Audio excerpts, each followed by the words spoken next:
All right, welcome back. You've already got 6 fundamental chords under your belt, which, believe me, is more than enough to play an incredible number of songs.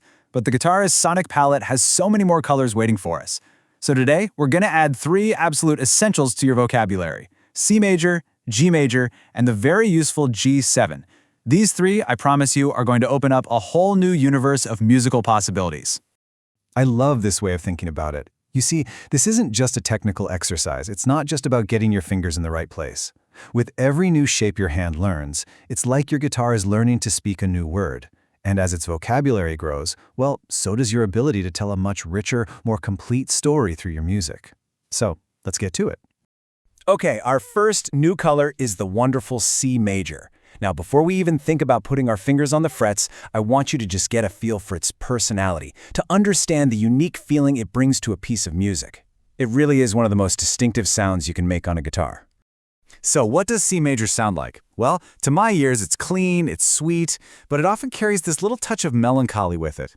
You'll hear it everywhere in popular music, especially in ballads and gentler songs, where you want that clarity and emotional honesty. It has this pure, almost crystal-like quality that feels both incredibly familiar and deeply resonant. Right, let's build the shape together. Take your time with this, there's no rush. First up, your index finger is going to go on the 1st fret of the 2nd string. Good. Next, your middle finger goes on the 2nd fret of the 4th string.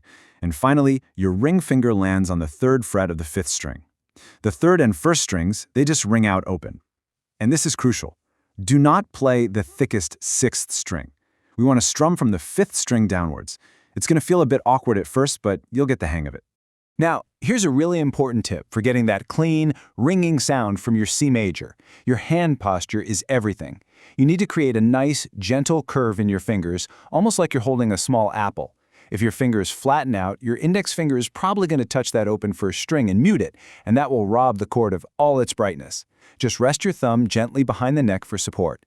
Take a moment to get this right. Trust me, a clean C major is a beautiful thing. Let's move on to our next color, the powerful and joyful G major chord, and see how this builds our vocabulary. Think of it this way. If C major is sweet and sort of contained, G major is its complete opposite. It's big, it's bold, and it's expansive. G major is honestly one of the most potent and happy-sounding chords in all of music. When you strike it cleanly, it feels like the whole guitar is just expanding, filling the entire room with sound. And the reason it feels so full? Well, it's because you're using all 6 strings. It's incredibly versatile, you'll find it in so many songs, and it works brilliantly with all the chords you already know. Okay, let's form this powerful shape. Your index finger goes to the 2nd fret of the 5th string. Then, your middle finger reaches right up to the 3rd fret of that thick 6th string. And finally, your ring finger has to stretch all the way over to the 3rd fret of the 1st, thinnest string. All those strings in between, they just ring out open, creating that huge resonant sound. Now, I know what you might be thinking. This one can feel like a bit of a stretch. We have all been there, I promise you. The absolute key here is to stay relaxed. Don't force it, don't tense up your shoulder. This chord just requires a wider opening of your hand, and that flexibility will come with practice. Your muscles just need a bit of time to develop that memory. So stick with it, don't strain yourself, and before you know it, that stretch will feel completely natural. Right, now we come to a chord with a special purpose. You'll notice it has a new surname, if you like, that number 7. This is a real storytelling chord. It's a chord that creates a sense of anticipation, of movement. Let's meet the G7. Now, please don't get bogged down in music theory for now. All you need to do is listen to what that 7 does. It adds a little bit of harmonic tension, a feeling of being unfinished.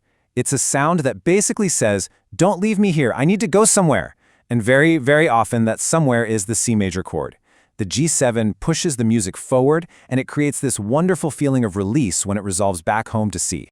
Now here is something I find really quite beautiful about the design of the guitar. There's this hidden physical connection between these 2 chords. The G7 isn't just some random assortment of notes, it's actually born directly out of that C major shape we just learned. Okay, so first, just bring back that C major shape. Pop your fingers back into position, index on the 2nd string, middle on the 4th, and ring on the 5th. Just feel that relatively compact closed-in shape again. Now watch this. To get from C to G7, you simply open your hand. Your index finger drops down from the second string to the first, and at the exact same time, your middle and ring fingers each move up one string. That's it. It's just this simple, elegant opening motion that gives the chord its spacious, searching character. Go on, try it now. Form the C major, then transition to the G7. Feel how your fingers just open and close. C, G7, C, G7. It's almost as if the guitar is taking a breath between these two chords, isn't it? A closed, concise statement in C, and then this open, questioning breath in G7. That really is the magic of the 7 chord. It opens up the path for the journey back home. Fantastic. Our fingers now know the individual shapes, which is the first big hurdle. Now it's time to put them into motion. Let's get these chords to have a proper conversation with each other through a few simple but incredibly useful exercises. Let's start with a simple but really powerful loop. Using a steady down and up strum, just play this sequence over and over. C, then to G, then that G7, and finally resolve back home to C. Really feel that journey.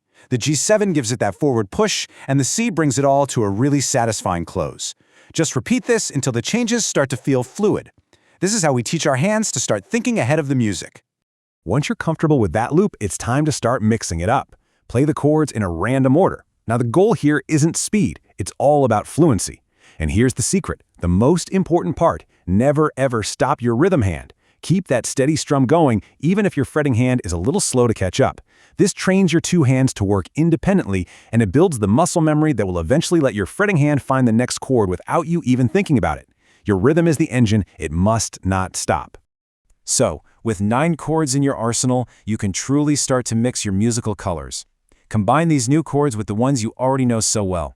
Go from an E minor to a C major, or from an A major to a G. Just play. This exercise moves us beyond mechanics. It's about listening. Notice how the sound starts to take on a life of its own. At this point, my friend, you are no longer just practicing shakes, you are making music. And now that you're making music, let's just pause and reflect for a moment.